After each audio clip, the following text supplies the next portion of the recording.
Thank you, Stephen. Good to see you, sir. It's been an incredible couple of days, everybody. I hope you've been able to attend a bunch of sessions. I've been enjoying just tapping into different sessions, and it's just been incredible. So today we are going to talk about some unexpected insights into innovation from an unexpected place. And one of the things I hope that I can help us do here on day 3 of the Responsive Nonprofit Summit is to help organizations and help leaders to put the last 3 days into context. And but first, I want to tell you a story. I grew up in Southern California. I live in the Pacific Northwest now, but I grew up going to the beach. And does anybody remember going to the beach as a kid? Like such a fun, fond set of memories for me.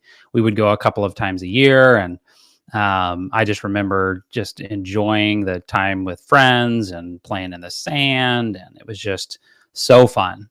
But inevitably, there was that moment where you'd be in the water, you're playing with your friends, and you're just hanging out, and you are not paying attention to the waves like you probably should, and you get completely blindsided by a wave. I just remember it being completely overwhelming, disorienting, like I can't breathe right now. And I just remember the waves just kept coming, and just how nervous I was. And, it's amazing. You can be surrounded by people in the waves, but feel completely alone. Thinking about the last couple of years, I don't know about you, but I think in some ways, the last couple of years have felt like an endless stream of waves, and not in a good way. I felt like, man, with everything that's been happening, with rapid changes in culture, in technology, with artificial intelligence, the generosity crisis, it's just like wave after wave after wave. And for me, that is certainly something that I think I can relate to. Some days feel like this. These are my daughters, by the way. Just like endless blue skies and just incredible smooth waters, right? But other days feel a little bit more like this. Can you relate? Where you're just like, okay, didn't see that coming, right? And so today we're going to talk about some lessons I think we can learn from the world of surfing to apply to our leadership as nonprofit and organizational leaders. And the first lesson that we're going to teach, and I want to see in the chat, if you're familiar with this. So, does anybody know what this means? You can do it this way. You can do it this way. What does this hand signal mean, or what is it called? Does anybody know that? Go put that in the chat. Hang loose. Yeah, you hear that a lot. It actually has a specific name. See if anybody can get it. Got a couple hang looses. Shocker, close on the spelling. So this is called the shaka. Yep, shaka. You got it, Kathy. And the shaka is really a symbol that comes from the island of Hawaii. And the shaka really embodies what is called the spirit of aloha. And I don't know about you, but this typical surfer culture is this like laid back, casual surfer dude, hang loose, shaka, right? But what I didn't know until later in life is that the shaka is actually a symbol of presence, and it's a symbol that means I see you. So literally, the spirit of aloha, the shaka means it's a combination of the two words alo, which means presence, and ha, which means breath. So at your computer or on your phone right now, if you make the symbol, make the hand sign, you can go either way. You can shake it if you're a little extra enthusiasm, and just say with me, aloha. Take a deep breath. And I think the spirit of connection with each other as leaders is one of the things I really appreciate about the Responsive Nonprofit Summit. And just, it's been so fun to see in the chat. I love it. I love it, Brian. I love it. We got the shaka spirit. So let's talk about innovation for a minute. Innovation is essential. And the reason that innovation is essential is because every organization, every nonprofit, every charity, every institution needs to reinvent itself. And there's a difference between our model that we use and our mission. Another way of saying it is there's a difference between the practices that we use as organizations and our purpose. Because every organization faces this reality, and that is the graveyards of history are littered with organizations and institutions that have pioneered one way of doing things, but failed to transition to the next model. You see, every organization, every institution is somewhere on this curve. It's either in its infancy, early growth, mid growth, ultimately slowing, plateauing, and decline.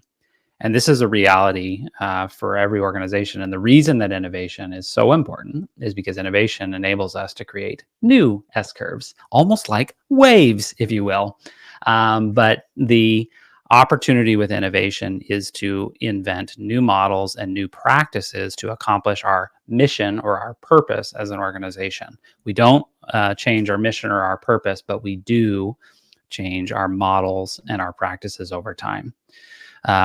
Stephen, I appreciate the introduction. As Stephen mentioned, I am and as you've already picked up on it, I'm a geek about waves. And so I actually do author a weekly column on innovation and trend spotting called the Wave Report, where each week we look at a different trend or something that's happening in the consumer world or something that's happening in technology or fundraising that leaders, I believe, are waves that leaders should be paying attention to.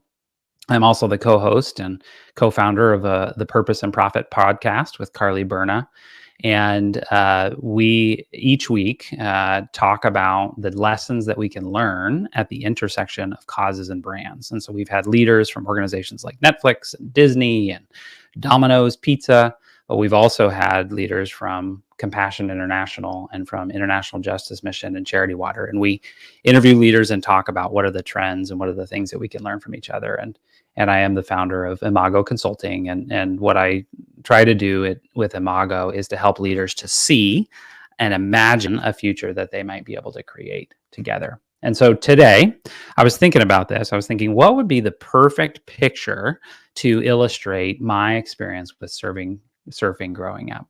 And I wish it was this picture, by the way, because this would be awesome. This is how I think if you haven't tried to surf, this is how it feels like it should be, right? You're just, surfing down the barrel of the wave. It's incredible. But let's be honest, even though I grew up in California, my experience with surfing, and I'm sure some of you can relate, looked a lot more like this. Where it's just like, I cannot figure this freaking thing out. Like, how does anyone get up on these foam boards in the middle of the ocean? Like, I just don't get it. I don't know if you can relate, but this was my experience candidly growing up. I'd borrow a friend's board and it would just be like, okay, I can't figure this thing out. And that is until I turned 18. And when I was 18, I just graduated high school, and my family pitched in, and I got to go to the beautiful island of Hawaii on my 18th birthday. And I took my very first surfing lesson in my life. And I realized in that surfing lesson that I had been trying surfing completely wrong my entire life. So no wonder I wasn't able to figure it out. And so today, we're going to look at 4 lessons that we can learn from this world of surfing to help put the last 3 days into context, as well as then how we can leverage these lessons as we lead innovation moving forward. And so I think we can summarize these 4 core lessons on innovation in 4 simple words. The first is see, perceive, understand, and do. And we're going to unpack each of those. The way I like to think of this is more as a loop. And so I call this the Imago loop. But as I've studied innovators and leaders throughout history, people like Leonardo da Vinci and Filippo Brunelleschi from ancient history, but also more modern leaders, people like Steve Jobs and Bill Gates and others. And there's this consistent pattern in their lives that they're really good at seeing, perceiving, understanding, and doing. And so what I want to do is share these 4 lessons that correspond to these and just help put things into perspective for you. The first lesson that I learned in surfing is, uh, reminds me of when I was in the water, and I remember thinking, man, as soon as I got out there, I got to catch a wave. I got to catch a wave. This next wave is going to be the wave for me. And I don't know about you, but have you ever watched surfers in the water? They don't seem to be in a hurry. And honestly, I thought it was because they're probably pretty lazy. But the more and more I watch them, the more and more I realize is they don't try to catch every wave. And the truth is, and the first lesson that I learned is not every wave is worth catching. And I don't know about you, but sitting through sessions over the last 3 days and going to other conferences and reading blogs and all listening to podcasts, it can just feel overwhelming. Like there are so many waves to catch. I got to catch this wave, and then I got to catch the next wave, and then I got to catch the next wave. Well, in surfing, just like in life, it doesn't work that way. You can't catch every wave. Not every wave is worth catching. And so it's really important to pick your waves, and not every wave is worth catching. And so the reason this is important is because if we talk about this idea of expertise, the reason seeing is so important is because expertise fundamentally has a problem. Now, what do I mean?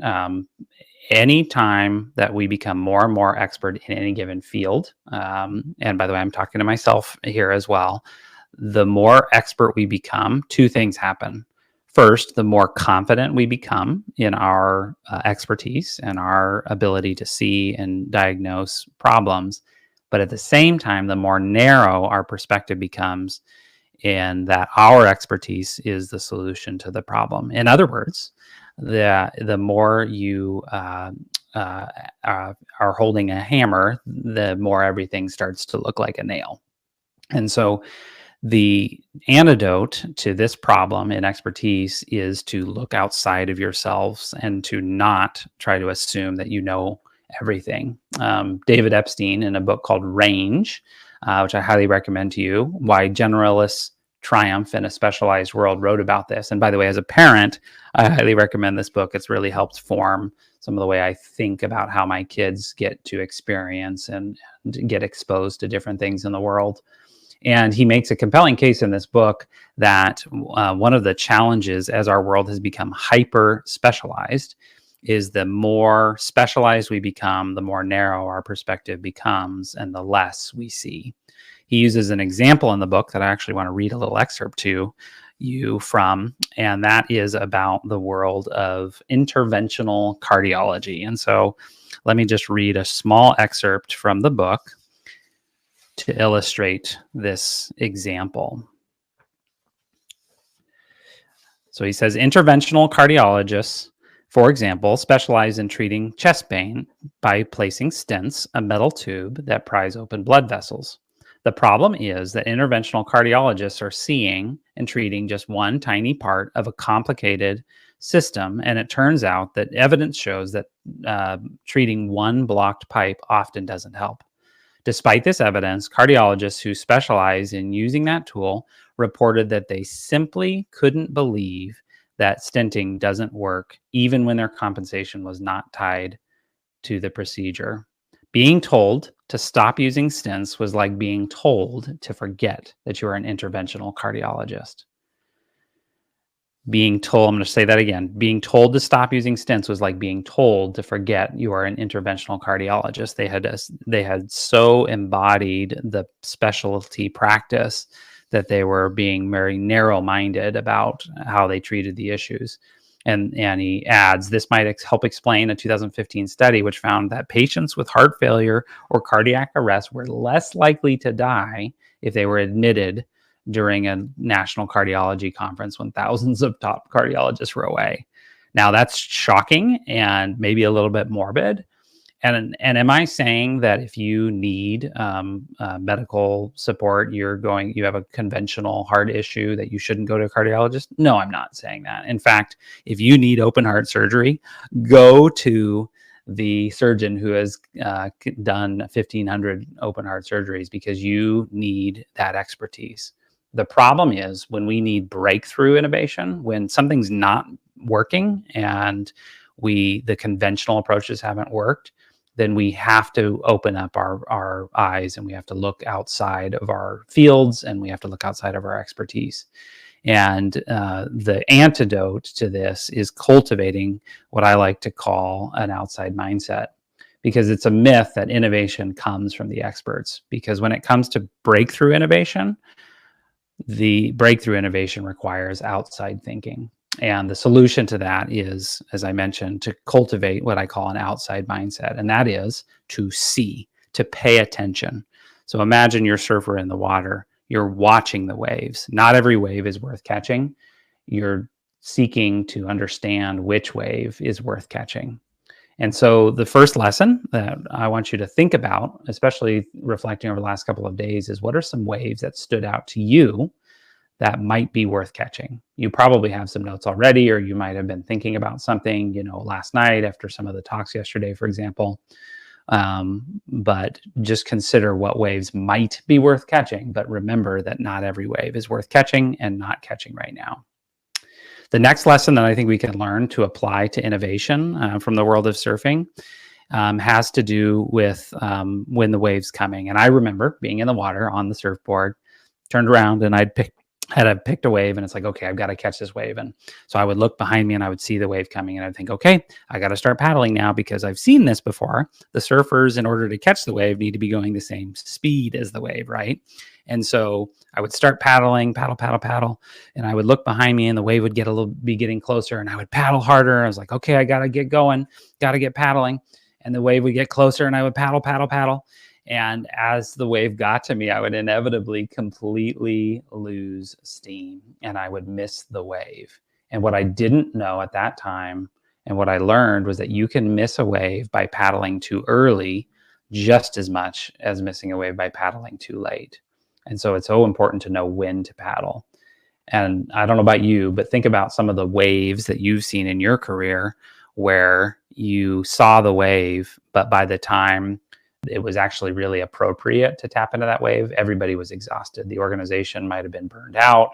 There may have been a bad reputation around that particular thing. And so you can miss waves by paddling too early just as much as by paddling too late. And so it's super important to go from seeing which waves might we can catch and which waves should we catch, to then perceiving when is the right time to paddle. And in this space, as we think about moving from seeing to perceiving, it's about choosing the waves, but then also understanding when to paddle and paddling at the right time.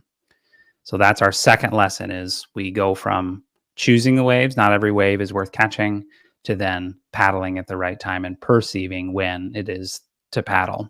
Now, the next lesson that really kind of made me confused was, as I took this lesson in Hawaii, the instructor said, okay, Dave, you got to paddle with the wave, go in the direction of the wave. And I thought, don't all waves go in the same direction? Like, I'm pretty sure they all crash towards the shore. So what do you mean paddle with the wave? And as he was in the water with me, he pointed out, he said, actually, look at the waves. They all crash in a slightly different direction. And I thought, I don't even see this. But the more and more I was in the water and the more I looked at it, the more and more I realized that, yeah, actually, these waves all crash in slightly different direction, a few degrees here, a few degrees there.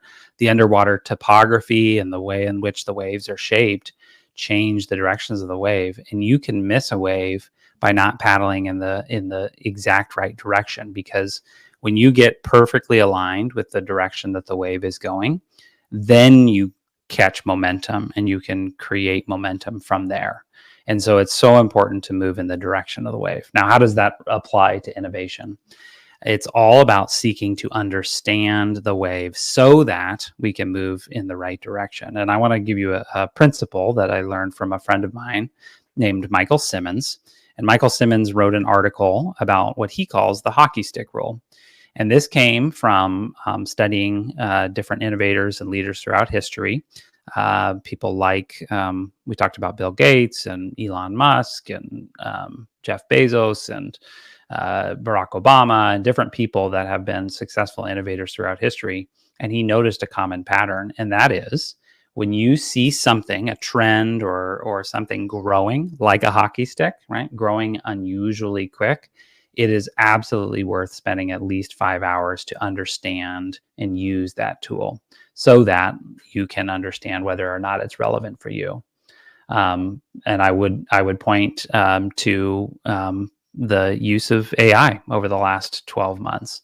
How many of you in the chat, I'd love to see, how many of you have been to a AI related seminar or workshop or webinar in the last few months? I would love to see who here have done that. Yep, Gary. Yeah, Brenda. Yeah. So we've all learned about AI. The question is, are we, Megan, thank you. We've all learned that we all know that AI is important. The question is, how can we actually use the darn thing? And many of you know there's a vastly different experience between talking about a thing and going to a class about a thing and actually just using it. And so Michael, in an article he wrote that I'll include a link to, by the way, in the presentation notes, wrote this. He says, when you see something exponentially growing in the shape of a hockey stick, it's worth spending at least 5 hours using it before passing judgment. And he uses this example of Jeff Bezos as an illustration here. And by the way, Jeff Bezos, we're not talking about really buff, cool, rocket faring, yacht sailing Jeff. We're talking about geek Jeff from the 1990s. And so just imagine, and I'm going to read you a small segment of this article. Imagine it's 1994 and you're a 30-year-old Jeff Bezos, and you're the vice president at a prestigious hedge fund in New York City. One day, as Jeff was researching markets, he came across a fascinating fact. This fringe thing that people called the internet was growing at an incredible 2,300% a year. Immediately, the opportunity alarm bells went off in Bezos's head. Things just don't grow that fast. The internet might be a once in a lifetime opportunity, he thought to himself. Now, imagine you're Jeff, you're 30, you basically just made it big. Your career is going well. You have a new child on the way, your first child on the way. Yeah, you've got a mortgage. Do you, A, just stick to your knitting and keep doing what you're doing and living your life? Or do you, B, go all in on the new thing? Or C, keep researching this internet thing and maybe it'll, see if it'll maybe work out. Because people in that time, by the way, 1994, I think the first time I went on the internet was around 1994. And I remember thinking, this is a fascinating novelty. But it was people like Bezos who said, you know what, I'm going to lean into this thing and I am going to take the risk and I'm going to make the leap. But that only came after spending some time actually utilizing the thing. By the way, speaking of digital, I have a degree in university that was called Web and Information Technology. By the way, we didn't call it digital back in my day. And I remember people asking me in the years after graduating and stepping into digital fundraising and marketing, how do you do that, Dave? Like, how do you learn?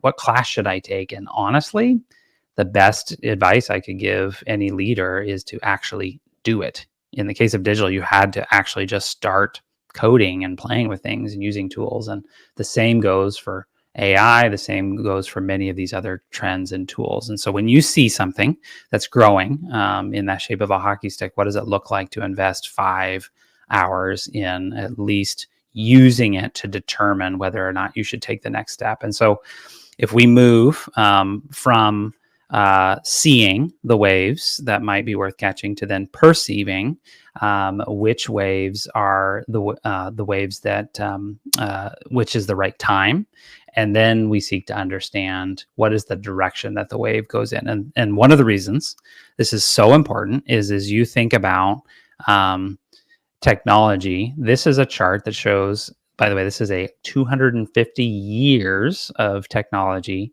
and estimated economic impact of different technologies.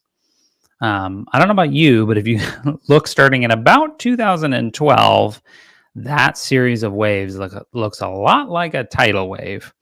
And so one of the reasons this is so important is because there are so many technologies and so many different models and methods coming at us that we can't try to catch everyone. We have to watch the waves and perceive which waves are worth catching. So we seek to paddle with the wave, and the way we do that is by seeking to understand the wave. The last lesson that I think we can take away from the world of surfing, and then I'll have some other thoughts I want to share with you, is that and this one seems to be the place where most people start with surfing, and that is, well, you just stand up and ride the wave. And I know that maybe seems a little glib, and I thought, oh, that's, isn't that what surfing's all about? Well, it's amazing how crazy it is to try to stand up on like I said, on a surfboard on the water that is moving, and that does not feel like stability.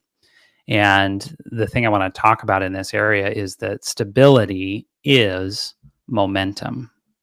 So, what do I mean by that? As we seek to stand up and ride the wave, there is a different kind of stability than what I think many of us, including myself, are used to when it comes to innovation. And when I think about stability, I tend to think of my 2 feet planted firmly on the ground. But let's talk a little bit about a book that has been very instrumental, certainly in my leadership and in many people's lives, and that is called "Thank You for Being Late" by Thomas Friedman. If anyone's read that, it's I love the subtitle, by the way, of this book. It's an optimist guide to thriving in the age of accelerations. And the funny thing about the book is, I would say for the first half, it's like anything but optimistic. And Friedman makes a really compelling case that we have entered into what he calls the age of accelerations, and that technology, climate change, societal change is moving faster and faster. And in the book, he quotes an interview that he had with the head of innovation at Google, and this simple idea that if you look at the pace of change across time and you map out human adaptability, you basically get two lines. Human adaptability tends to increase at a fairly constant rate throughout history. The rate of change and time are fairly consistent. The challenge is, and the age that we're in, is where technology has increased and accelerated the pace of change. And the point that Thomas makes in the book, and that the head of innovation at Google made, is that we have passed the point of human adaptability in terms of technological change. Now, I don't think we need to look any further than our own lives and our own leadership to sense that that's probably true. The question is, what do we do about it? And Friedman makes a case for a new kind of stability, and he talks about the time of static stability has passed us by. Again, I think of stability, certainly in life and in innovation, as something that is not moving, right? I am standing still. I have my feet on the ground. But there's a new kind of stability that Friedman talks about that I think we all can benefit from, and that is dynamic stability. And first, when I read that, I thought, what does that even mean? What is dynamic stability? And I realized as he read it, there's other kinds of things that are more like stability. And the example is like riding a bicycle. So I don't know about you. Do you remember learning to ride a bike? I remember teaching my daughter just a couple of years ago, my eldest daughter, how to ride a bike. And I remember trying to explain to her, honey, because she would just go so slow and cautious, right? And I said, honey, you have to move faster. I promise you that the faster you move, the more stable you will feel. But I don't know about you when you were learning to ride a bike, but that does not feel true, right? It's like the faster I move, the more out of control I'm going to be. You don't understand. And that can feel that way, certainly in surfing and certainly in riding a bike. But there's a new kind of stability, and that is stability as momentum. And as we move forward, we learn this kind of dynamic stability. By the way, she was very successful. This is us in the parking lot in Central Oregon, learning how to ride a bike, and it's just such an exhilarating feeling. But stability comes in today's day and age from moving forward and from understanding there is a new kind of stability.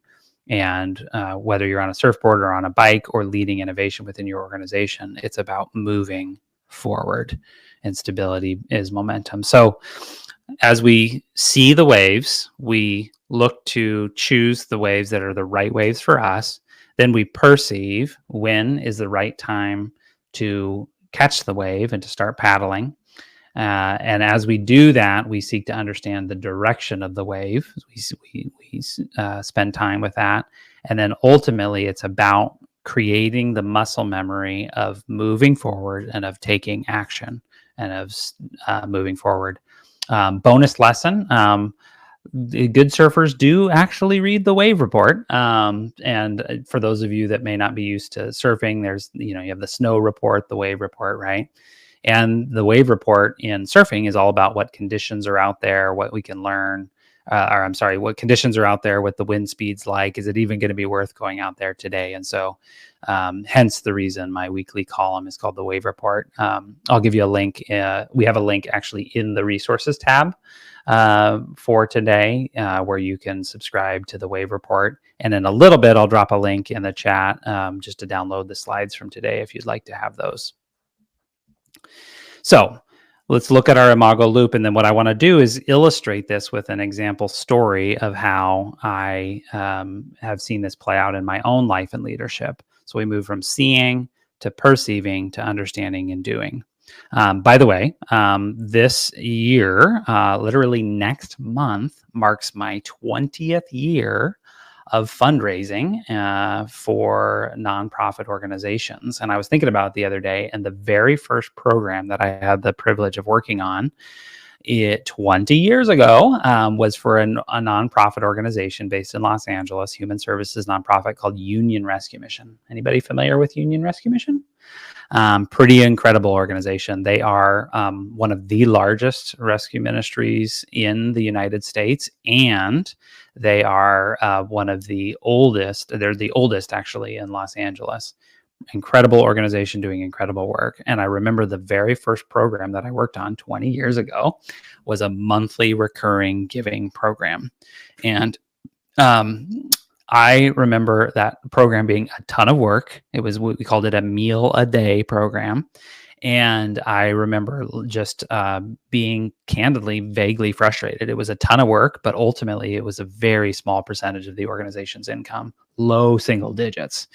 And I just remember thinking the need is so great. And yet, why can't an organization like the Union Rescue Mission build a strong, resilient, recurring giving program? We had one, it was 6 figures, so it wasn't nothing, but it also was not really moving the needle for the organization. So as I spent time throughout my career working with different organizations and fundraising, this was always in the top of my mind. And so it was just something that was a reality. Now, about 10 years ago, I started to notice some changes in another area of my life, and that was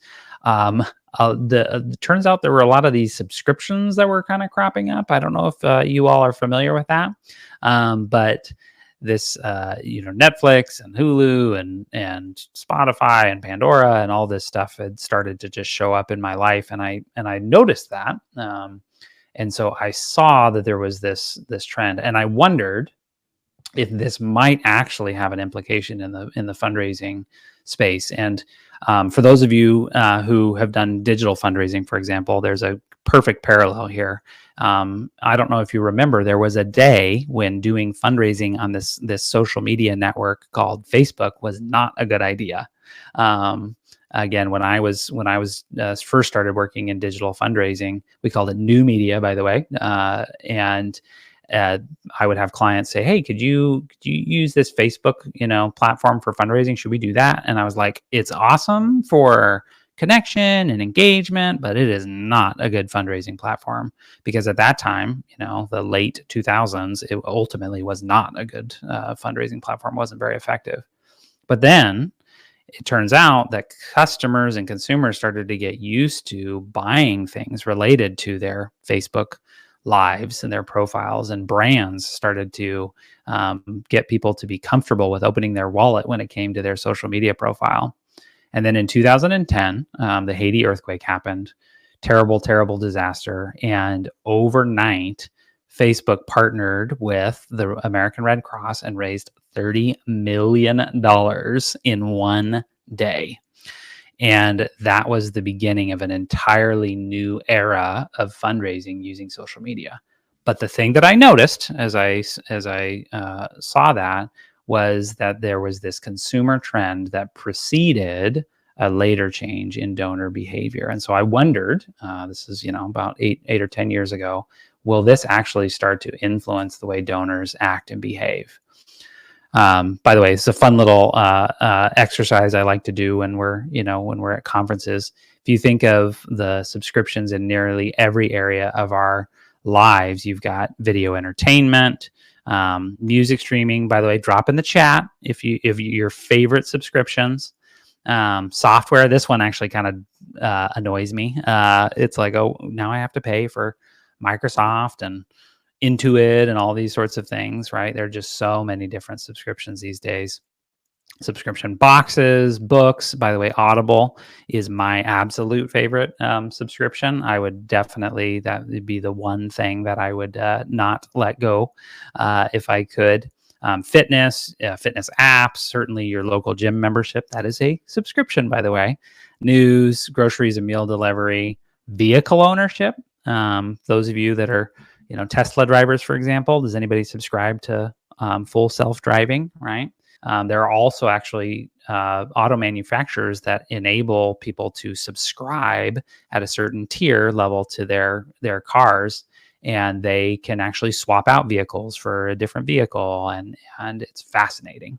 But my favorite, and certainly one that gets me every time, is your doorbell. Is anybody here subscribed, looking in the chat here, to your doorbell? Anyone want to share what if you're subscribed to your doorbell? I in my life, I, by the way, used to make this joke. Glenn, ring. Yep. Karen, yep. Annoying. I agree. The Ring doorbell. By the way, I made this joke for a couple of years, but it's like, if you would have told me 10 years ago, Dave, you were going to be subscribing to the doorbell company and sending the doorbell company $10 a month for the privilege of using your doorbell, I would have said, I have no idea what world you're talking about, but I don't want to play any part. This is just crazy. But to this day, that is a very common thing. In fact, my wife a couple of years ago, after I made this joke for a while, was like, when you travel, Dave, I don't really appreciate not knowing who's knocking on the door or if a package has been delivered or not, or whatever. And so today we are the proud subscribers to, we don't use Ring, we use a doorbell called Arlo camera. And so now I can know when there's a cat walking by my door at 1:42 in the morning. And I never would have known that before. In fact, today there are so many subscriptions that there are entire subscriptions to monitor how many subscriptions that you have. And so, does anybody here use Rocket Money? By the way, Rocket Money does include, when you look at your monthly recurring transactions, it includes your gifts to charity. So you can see these things start to come together. And so that is just a reality. At the same time, subscriptions have been really good for business. This is a chart that's put out by a company called Zora, and it's called the Subscription Economy Index. And it maps out here on the lower line, the light green line, U.S. retail sales. The gray line is the S&P 500. So really kind of retail growth over the last 11 years. And you can see that the dark blue line is retail growth for subscription-oriented businesses over that same period of time. And so subscription-oriented businesses have outpaced the general market by 4 times over the last 11 years. And so subscriptions have been good for business. At the same time, that has started to transfer the way that donors are thinking about giving to organizations. 52% of millennials said that they would be more likely to give monthly over a large one-time donation. And 49% of all baby boomer and Gen X donors are already enrolled in a monthly giving program. And so this is not a trend that's like coming and it'll be here someday. This is a trend that is here today. In fact, organizations that are highly invested in doing sustainers well saw 44% growth in the median number of monthly donors. And these are, by the way, fairly significant programs. You can see some of the numbers here. Neon One just came out with a study about 2 weeks ago that I highly recommend taking a look at on recurring giving. And they found in their data set for smaller organizations that the average nonprofit saw growth over the last 5 years in recurring giving of 144%. And so it is a significant area of growth. And so donors are more likely to become sustainers or to subscribe to services or causes they prefer. And so as I noticed this trend, then the question, the perception side was, okay, is this now the time? And I would say starting candidly about 3 or 4 years ago is the time to start investing. It's not too late, but organizations are really seeing that. And we had several sessions yesterday that talked about recurring giving, and I highly recommend going in back and taking a look at those. So all of these things together comprise what I refer to as subscription giving, and that is this new form of growing monthly giving that is not the traditional one-to-one recurring giving that you might have seen with child sponsorship or staff support or missionary support if you're a faith-based organization, or membership, which have been around for many, many years. There's this third emerging kind of recurring giving that is now possible. And this new breed of sustainer program I call benevolence giving, benevolent subscription giving. The reason I call it benevolence, by the way, is if you look at the definition of benevolence, it's simply the disposition to do good. And so these organizations, these programs, these benevolence programs are not based on the donor being a beneficiary, like you would see in a membership program. They're not based on a one-to-one relationship that you might see in a sponsorship type program. But in these programs, the value proposition to the donors on an ongoing basis becomes paramount. And so these are areas that I think we can really look at. The last thing I'll share as we complete our loop and our surfing lessons here is the scale of the opportunity in this space. If you take just the 3/4 of nonprofits that have historically been left out of being able to build a strong recurring giving program, and you just project 5% growth from individual giving over the next 10 years, that amounts to a $119 billion towards charity and philanthropic causes over the next decade. And so it's not only an important trend, but it's one that's of size. And as we think about the generosity crisis and what has been happening with the decline in giving from people, this is a core area of growth I think we can focus on. But it is this idea of moving from seeing something to then perceiving that now's the time, seeking to understand, and then now actually taking action. So if you want to grab the slides from today, you are welcome to. Brian will drop the link in the chat so you can have that. And as I mentioned, if you're interested in subscribing to the Wave Report, this will add you to the Wave Report, but you're also just welcome to subscribe to that via the link in the resources tab. And so as we come to a close, I just want to share a few final thoughts. And that is, remember, pick your waves. Think about the last couple of days. What are some waves that stand out to you? Perceive when to paddle. Is now the time to paddle, or is that one that you should just keep an eye on? Paddle with the wave. Once a wave seems like it's worth catching, spend some time to actually use it before you decide what to do next. And then ultimately stand up and ride. It's all about moving forward. Stability is momentum. So I'm going to give you just a little moment here. I want you to reflect, because I know what it's like when you get to the end of a day like this and you move on with your life and you get busy. But let's just take 10 seconds here and think, what's a wave that I noticed over the last couple of days that I want to reflect on, that I want to seek to understand? Or candidly, you already understand it. You just need to go and catch that wave. What is that for you? Write that down in your journal and your notes so that you can spend some more time on that. And I'll leave you with this. You got this. Remember, shaka, aloha, um, breathe, and you're going to be okay.